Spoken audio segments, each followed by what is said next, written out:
अब पाकिस्तान के इर्द गिर्द क्या है, जरा उससे आप अंदाजा लगाएंगे तो हमें अंदाजा होगा कि इस वक्त खतरात जो है वो कहाँ पे मौजूद है। चाइना नाराज है। आज इन पॉलिसीज की वजह से अफगानिस्तान से आपकी लड़ाई चल रही है। आज इन पॉलिसीज की वजह से पाकिस्तान का पानी और कश्मीरी भी आपसे नाराज है। प्रेसिडेंट ट्रम्प साहब ने जो है वो सोशल ट्रूथ पे मैसेज डाला है, ट्रू सोशल पे, if Iran shots and violently kill peaceful protesters, अच्छा, which is their custom, the United States of America will come in to their rescue. We are locked and loaded. Yemen में नया मुल्क आजादी का ऐलान कर दिया गया है, जबकि सऊदी अरब जो है उसने साफ इनकार किया है। सऊदी अरब ने लड़ने का फैसला कर लिया है। मुत्तहिदा अरब अमारात से जो तनाजा था वो अब एक बराह रास्त और एक फुल फ्लेज वॉर के अंदर कन्वर्ट हो चुका है। डोनाल्ड ट्रंप ईरान को धमकी दे रहे हैं कि जो मुजाहिरे हो रहे हैं उन्हें होने दो, रोकने की कोशिश ना करो, मुजाहिरीन पर तशद्दुद किया तो असलहा लेकर तैयार बैठे, हमला करेंगे। ये ट्रंप की लास्ट वार्निंग है। एक हौलनाक जंग पाकिस्तान के दरवाजे पे है। अब क्या होगा?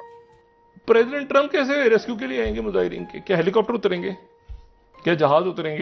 नमस्कार दोस्तों, डीडी रेड के एक और रिएक्शन वीडियो में आप सभी का स्वागत है। मैं हूं आलोक। तो भैया वीडियो का टाइटल है पाकिस्तान मीडिया अपने जरूरी काम निपटा लो, इंडियन आर्मी आ रही है। इस बार मोदी के पैर भी पकड़ ले, मोदी नहीं रुकेगा। अच्छा जी, ऐसा क्या हो गया? चलिए देखते हैं। ये पता चलेगा जी कि जैसे उन्होंने कहा कि कुछ होगा, कोई ऐसा बड़ा वाकया, और उसके बाद जो है वो हमला कर देंगे। और उनका सिर्फ तैयारी जंग करने की ही नहीं है इंडिया की तरफ से, बल्कि इंडिया की जो तैयारी है वो जंग जीतने की भी है, कि ना सिर्फ जंग करनी है बल्कि जंग जीतनी भी है, मज़ा चखाना है। तो इसके ऊपर जो है सारी तैयारी चल रही है। तो ये जो शेख है ना, ये बीच में ऐसे ही उन्होंने जो है ना वो एक जुल देने की कोशिश की है कि बता दें कि भाई हम तो ओके, हमने तो हाथ भी मिला लिया, पाँव भी पकड़ लिए, सब कर लिया, वो माने नहीं। तो ये तो जिस तरह उन्होंने कहा कि हमें दहशतगर्दी के खिलाफ अपना जो अपने आप को वो करने की पूरी इख्तियार है, उसके बाद जो उनकी एक स्टेटमेंट आती है उससे तो ये साफ नज़र आता है कि उन्होंने शेक हैंड करते ही जो है ना वो बैड नेबर कहा है पाकिस्तान को। तो ये तो खैर नहीं है। ऐप तुसी देख लो, अपनी जो मदद आपके तहत जो है आप अपनी तैयारी कर लें, जो भी करना है, लेकिन दूसरी तरफ से आप ये खुश फहमी में ना रहें। देखिए, वैसे तो मैं आप यहाँ पर एक बात करूँगी, ये बड़ी गलत बात इसलिए होगी जो हम कह रहे हैं कि भारत ने तो आपको फेवरेट नेशन का भी दर्जा दिया था, आपसे ट्रेड भी स्टार्ट की थी, कई एक बार ऐसी स्टेप्स लिए हैं इंडिया ने जो आपकी तरफ से नहीं लिए गए और उनकी तरफ से गैर खैर सगाली के स्टेप्स थे। उस वक्त तो आपने जवाब नहीं दिया, तो इसका मतलब है कि उस वक्त आपकी तरफ से कोई फॉल्स फ्लैग की तैयारी हो रही थी। फिर इसको तो ऐसे भी लिया जा सकता है सर, अगर आप ऐसे ले रहे हैं तो इसको एग्जैक्टली इसी तरह उल्टाया भी जा सकता है। उस वक्त तो आपने कितनी ही बार उनकी तरफ से मोदी साहब जो थे वो आए नवाज शरीफ साहब की बेटी की नवासी की शादी में, आपने तो उसको भी जो है कुछ और बनाकर पेश किया। तो इसका मतलब ये है कि अब आप देख लें कि दोस्ती वो करना नहीं चाहते या आप करना नहीं चाहते। ये सब मैं आप पे छोड़ती हूँ। और जो बात उन्होंने कही कि पाकिस्तान एक अच्छा नेबर नहीं है, तो सर ये तो अफगानिस्तान भी कहता है और ये तो ईरान भी कहता है, चाइना छोड़ के जितने पड़ोसी हैं यही कहते हैं। और कुछ अर्से पहले तक तो क्या कहते हैं, बांग्लादेश भी यही कहता था। बांग्लादेश भी हमसे नाराज था। बांग्लादेश की भी वो डायरेक्ट फ्लाइट्स वगैरह सब कुछ किस लिए बंद थी? इसलिए कि हम बहुत अच्छे लगते थे उनको। वो तो अभी एक है कि उनको ऐसा लगा कि भाई अचानक से ही हमारे लिए मोहब्बत जाग गई है उनकी, वरना तो पहले अगर इतना प्यार होता और इतने हम लाडले होते तो बांग्लादेश अलग ही क्यों होता? जाहिर है बांग्लादेश के लिए भी हम अच्छे साबित नहीं हुए थे, इसीलिए वो हमसे अलग हो गए और फिर सालों साल उन्होंने हमसे बात नहीं की और या हमारे साथ उस तरह से टर्म्स नहीं रखे। इसी तरीके से अफगानिस्तान ने भी सर जो है वो अपनी तरफ से जो बॉर्डर है वो बंद कर दिया है। हमारे यहाँ लोगों के बिजनेसेस खराब हो गए हैं। मैं भी 2 दिन पहले लाहौर गई हुई थी, तो वहां पर किसी मॉल से मैं वापस जा रही थी अपने होटल, तो जो ड्राइवर था वो बता रहा था वो काड़ा का था और उसका ये कहना था कि वहां पर आलू की फसल जो है वो पहले किसी जमाने में जो है वो 5 से 7 हजार मन आलू जो है वो बिक जाता था उसका उन लोगों का। और अब जो क्योंकि अफगानिस्तान की बॉर्डर बंद है तो कह रहे कोई 700 में लेने को तैयार नहीं है। तो लोगों के तो जाहिर है बिजनेसेस भी खराब हो रहे हैं और उसकी वजह यही है। और ये बात बिल्कुल सही है। अभी एक वीडियो भी आया है, मैं आपको दिखाता हूँ वीडियो। उसमें एक किसान अपने आलू को मवेशियों को खिला रहा है। आप यकीन नहीं करेंगे, लगाओ ये वीडियो लगाओ।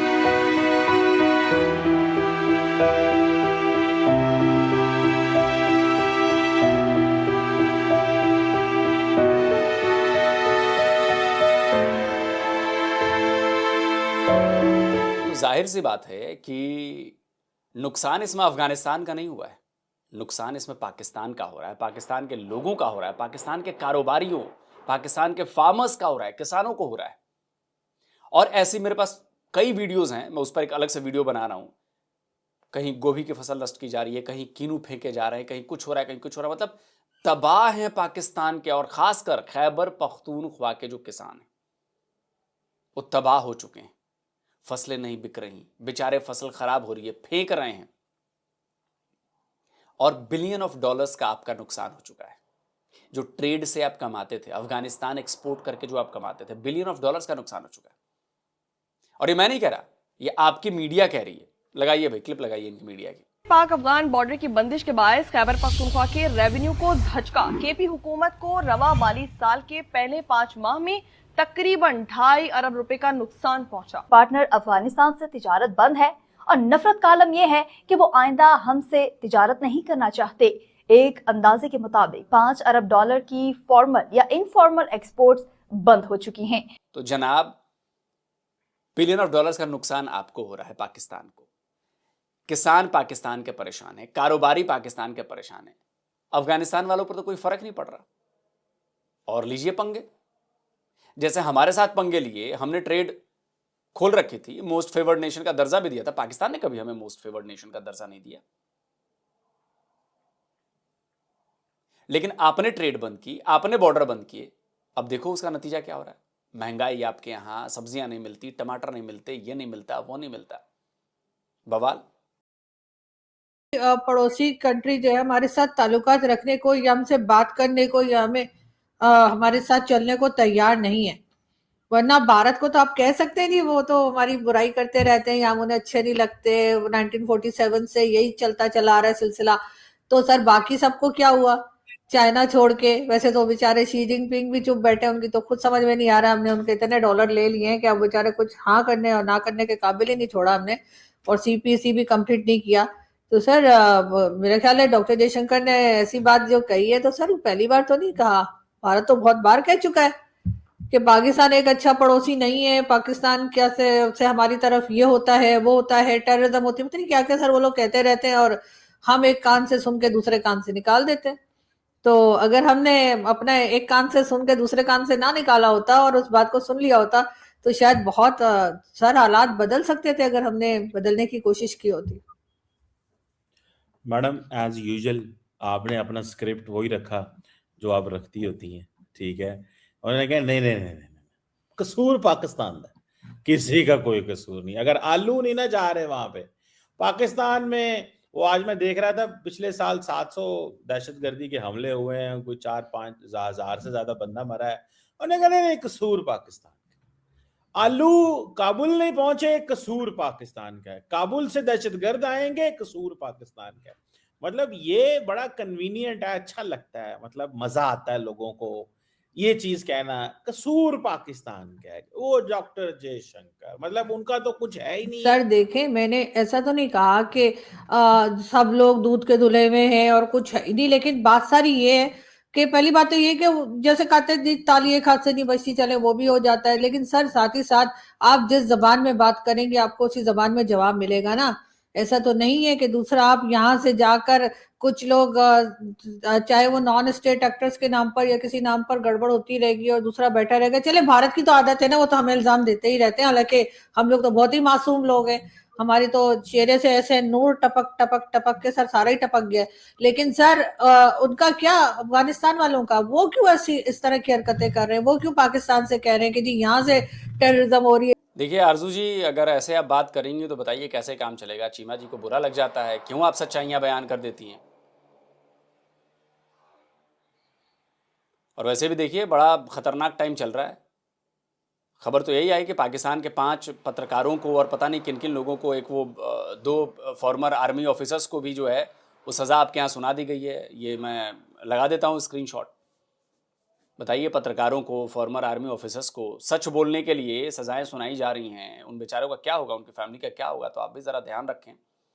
और मैंने सुना कि जो मोईद पीरज़ादा हैं, इनके तो अमेरिका में घर में आग उग लगा दी गई है। भाई ये भी खबर आई है, मोईद पीरज़ादा के अमेरिका में जो घर हैं, अमेरिका में बैठे हुए हैं, वहाँ पे आग उग लग गई। अब हो सकता है ये किसी की साजिश का नतीजा हो सकता है कि घर में आग एवं ही लग गई हो जैसे नॉर्मली लगती है, लेकिन इतना आसान नहीं है वहाँ पे अमेरिका में घर में आग लग जाना। लेकिन फिर मुझे लगता है कि कोई ना कोई साजिश तो हुई है इसके पीछे। रही बात चीमा जी की, देखिए चीमा जी को उससे कोई फर्क नहीं पड़ता। चीमा जी को अपना एजेंडा चलाना है, सामने वाले की बात नहीं माननी है, उनका एंगल नहीं देखना, उनका पक्ष नहीं देखना है, सिर्फ अपना पक्ष देखना है कि मेरा नैरेटिव, मेरा एजेंडा कहां सेट होता है, मैं वही लाइन लेके चलूंगा। और बड़े प्यार से कह के निकल जाते थे कि देखिए मैडम आपने तो वही स्क्रिप्ट पढ़ी है। सवाल ये नहीं कि आरजू जी ने कौन सी स्क्रिप्ट पढ़ी है, सवाल ये है कि आरजू जी ने जो बातें कही है क्या आपके पास उनको काउंटर करने के लिए फैक्ट्स हैं? क्या आरजू जी ने कोई ऐसी बात कही है जो फेक हो? क्या आरजू जी ने विदाउट फैक्ट कोई बात कही हो? तो आप उसको काउंटर करिए। ऐसे कह के आप नहीं बच सकते कि नहीं नहीं आपने तो वही स्क्रिप्ट पढ़ी है जो आपको पढ़नी है, आपको जो बोलनी है।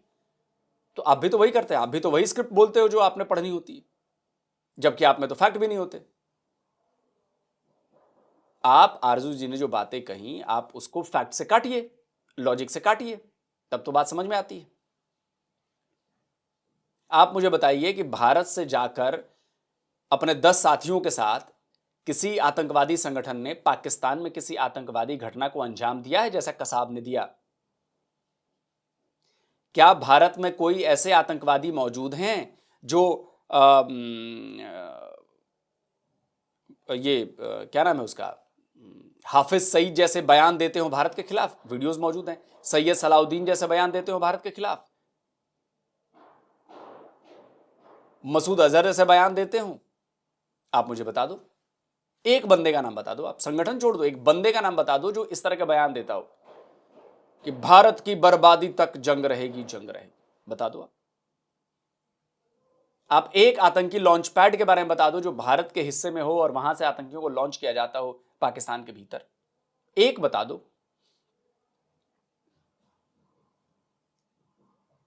तो फैक्ट पर बात करिए चीमा जी, हवाई किले बनाना बंद करिए। और प्रोपेगेंडा चलेगा नहीं, आपको खुद फील हो रहा होगा कि पाकिस्तानी प्रोपेगेंडा फेल हो रहा है, इसलिए सच बोलिए। सच पर रहेंगे तो लोग आपको सपोर्ट करेंगे। आप बताइए कौन से भारतीय, अब जो ये पिछले 1 महीने से जो पाकिस्तानी मीडिया कर रही है ना, सॉरी 1 महीने कर, 1 साल 1.5 साल से हर बात में भारत सपोर्टेड हिंदुस्तान अल फितना, पता नहीं क्या फितना अल खवारिज, हिंदू कुछ कहते हैं। ये जो आप लोग कर रहे हैं ना, ये आप लोग अपना खुद नुकसान कर रहे हैं, अपने पैर को नहीं, अपने गर्दन को कुल्हाड़ी पे मार रहे हैं आप लोग। ऐसा करने से आपको कुछ हासिल नहीं होगा। चीमा जी समझाइए, जिनसे ब्रीफिंग आपको पास आती होगी ना, समझाइए उनको कि अपनी कंट्री की इंटरनल सिक्योरिटी पर ध्यान दें, अपनी कंट्री के डेवलपमेंट पर ध्यान दें। एजुकेशन की स्थिति देखिए आपकी कंट्री में क्या है, टेररिज्म इंडेक्स में नंबर 2 पर हैं आप उसकी बात नहीं करते कि क्यों टेररिज्म इतनी बढ़ गई पाकिस्तान में भाई। और मैं तो 100 बात की एक बात कहता हूं कि अगर भारत भी पाकिस्तान की तरह हरकतें कर रहा होता तो भारत ना डेवलप हो रहा होता, ना भारत का मान सम्मान पूरी दुनिया में होता, ना भारत की बात मानी जाती। भारत में कोई कंपनी निवेश नहीं करती, इन्वेस्ट करने नहीं आती। हमारा अपना जो लोकल मार्केट है, डोमेस्टिक मार्केट है, वो इतना ग्रो नहीं कर रहा होता। और अब तो आप दुनिया की 5वीं सबसे बड़ी आबादी वाले देश आप लोग भी बन गए हैं, तो बधाई हो। और कुछ पैदा हो चाहे नहीं रहा हो, लेकिन बच्चे खूब पैदा कर रहे हैं आप लोग। Very good. दोस्तों आप क्या कहते हैं, कमेंट करके अपनी राय दीजिए। जल्दी मिलता हूं एक और नए वीडियो के साथ। नमस्कार, जय हिंद।